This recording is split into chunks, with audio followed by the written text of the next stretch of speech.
Paano ba mandaya sa sugal na pusoy? Narito ang 5 pandaraya na subok ko nang ginagamit kaya hindi nila ako matalo-talo sa larong pusoy. Pumupunta kami sa iba't ibang lugar dito sa probinsya namin kung saan meron mga pinaglalamayan na patay kasi doon marami ang nagsusugal. At lahat ng lugar na pinupuntahan namin ay hindi pa naman kami natalo, bagkus palagi kaming panalo na hindi nila nalalaman na may daya pala ang paglalaro ko ng pusoy sa kanila. At lilinawin ko lang, ako palagi ang bangka o bangkero sa bawat larong pusoy na pinupuntahan namin. Kailangan ako ang bangkero para ako ang may hawak ng baraha at para ako rin ang may kontrol kung paano ko dadayain ang mga linyador o kalaban ko sa pusoy. Kaya naman mga tiyong, narito ang 5 teknik na subok ko nang ginagamit sa pandaraya sa larong pusoy. Unang daya na ginagawa ko ay itong mismong baraha na ginagamit namin sa paglalaro ng pusoy ay pagmamay-ari ko talaga ang barahang ito. Ngayon mga tiyong, iisipin nyo paano naman nakalusot ang barahang pagmamay-ari ko. Ganito yan mga tiyong, napaka-basic lang yan. Siyempre 'di ba, may mga kasama ako tuwing dumarayo kami sa mga lamay upang magsugal at mandaya. Ngayon, ang mga kasamahan ko ay uupo yan sa mesa habang naghihintay ng mga makakalaro namin sa pusoy. At ngayon, gagamitin nila ang baraha doon sa lamesa pakunwari lang. At kapag nagkaroon sila ng tiyempo ay doon nila papalitan ang barahang gamit-gamit nila. Papalitan nila yon ng barahang pagmamay-ari ko. At eto, isa pang tips ay yung mga lamay na pinupuntahan namin. Karamihan doon ay kilala namin, tropa namin o barkada. Kaya naman ang nangyayari ay sinasabutahe lang namin yon na kapag mag-umpisa na ang sugalan sa larong pusoy ay iyon mismo ang ibibigay at gagamiting baraha na pagmamay-ari ko. At maliban dyan ay napakarami pang diskarte ang pwedeng gawin upang mapalusot ang barahang pagmamay-ari ko. Ang pangalawang daya ko sa larong pusoy ay yung mismong baraha na pagmamay-ari ko ay yung likod ng mga baraha ay mayroon yan mga markang puti sa mga gilid ng baraha na minarkahan ko gamit ang karayom.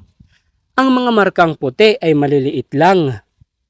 Ang mga marka ay inaayon ko sa disenyo ng likod ng baraha para hindi masyadong mahalata.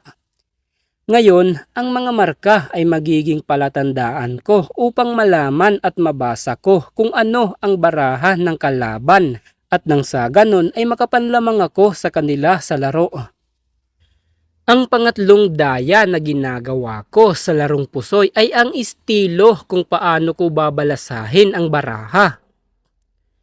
Ang estilo ko ng pagbalasa ng baraha ay paganito. Karamihan kasi sa mga balasador ay paganito kung magbalasa ng baraha. Pero ako bilang mandaraya ay paganito ko kung balasahin ang baraha. Alam mo kung bakit? May isang rason kung bakit ganyan ang pagbalasa ko sa baraha. Kapag ganyan kasi ang pagbalasa ko, yung tigi-isang baraha ay nagiging matuwid at matibay. At isa pa doon ay mas lalong dumudulas ang tigi-isang baraha na magiging dahilan yon para magawa ko ng suwabe ang pang-apat na daya ko sa pusoy. Kaya naman eto ang pang-apat na daya na ginagawa ko sa larong pusoy. Kapag natapos ko ng balasahin ang baraha ng paganito, ang baraha ay nagiging matuwid, matibay at madulas nang sa ganon ay suwabe kong magawa ang pagkuha ng baraha sa pangalawa at sa ilalim nang may mabilis na galaw ng kamay na hindi mahahalata ng kung sino man ang mga naroroon na nanonood.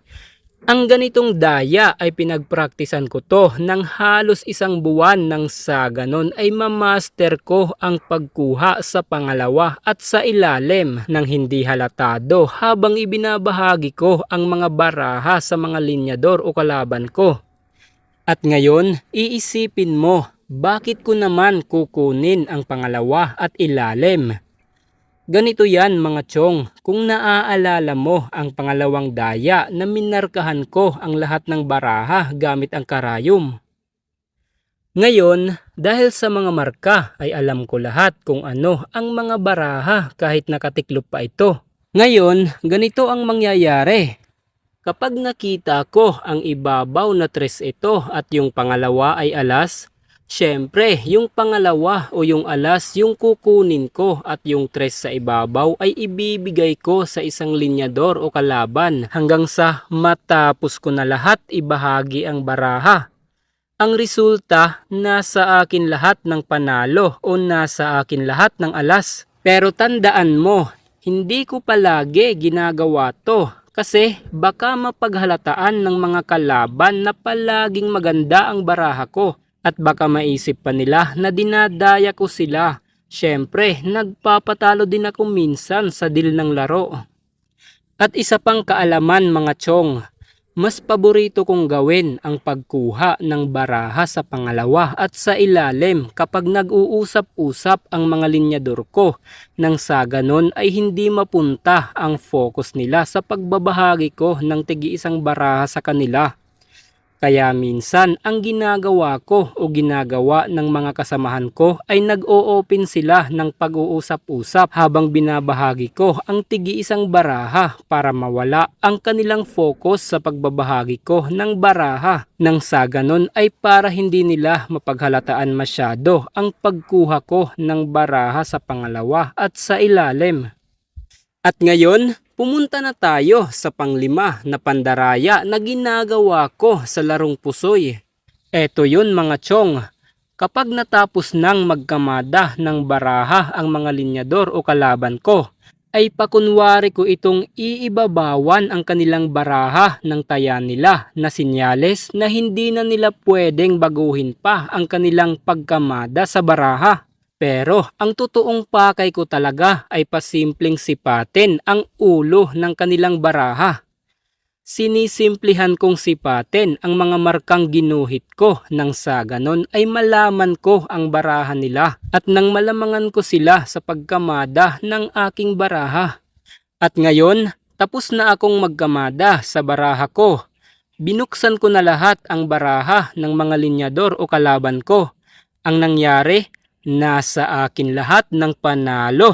Ganito ako mandaya sa larong pusoy mga chong.